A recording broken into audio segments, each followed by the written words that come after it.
ஈசனை நம்பியிருக்கும் குடும்பங்களை அவர் ஒரு நாளும் கைவிட்டதில்லை. எத்தனை துன்பங்கள் வந்தாலும், எத்தனை கஷ்டமான சூழ்நிலையிலும் அவர் கைவிடுவதில்லை. வாழ்க்கையில் நான் தனித்து நிற்கிறேன், எல்லாம் என் தலையெழுத்து என்றெல்லாம் யோசிக்காதீர்கள். ஏனென்றால் தனித்து நிற்பது தலையெழுத்தல்ல, தலையெழுத்தை மாற்றுவதற்கு என்று மட்டும் யோசியுங்கள். நிச்சயம் வாழ்க்கையில் வெற்றி பெறலாம். வாழ்க்கையில் உங்களை அதிகமாக காயப்படுத்தியவர்கள் முன்பு கலங்கி நிற்காதீர்கள். அவர்கள் முன் மகிழ்ச்சியாக புன்னகைத்து வாழுங்கள். அதுவே அவர்களுக்கு நீங்கள் கொடுக்கும் மிகப்பெரிய தண்டனை. வறுமையை கடந்து பார், செல்வம் வரும்.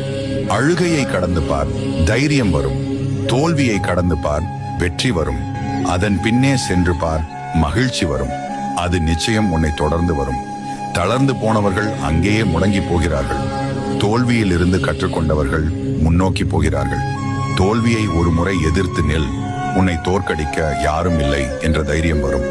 உங்கள் சிந்தனையை எப்பொழுதும் தெளிவாக வைத்துக் கொள்ளுங்கள். நல்லதாகவே நடக்கும். எல்லாம் நல்லதுக்கே என்று மட்டும் மனதார நம்புங்கள். நிச்சயம் எல்லாம் நல்லதாகவே நடக்கும்.